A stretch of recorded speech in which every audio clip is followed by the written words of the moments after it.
And they overcame him by the blood of the Lamb and the word of their testimony. And they did not love their lives to death.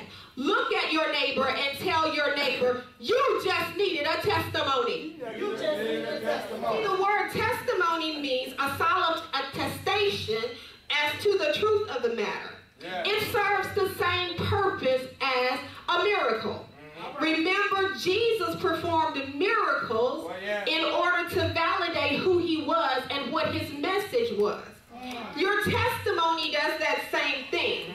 I've often heard people as they go through give the testimony saying, I'm going through now, but this is not for me. This is for somebody else. But in reality, it is for you, because it's in your testimony where you see your trials. You're going through your trials. You're going through that storm. And that's where you're going to meet God. That's where you're going to meet Jesus. Yeah.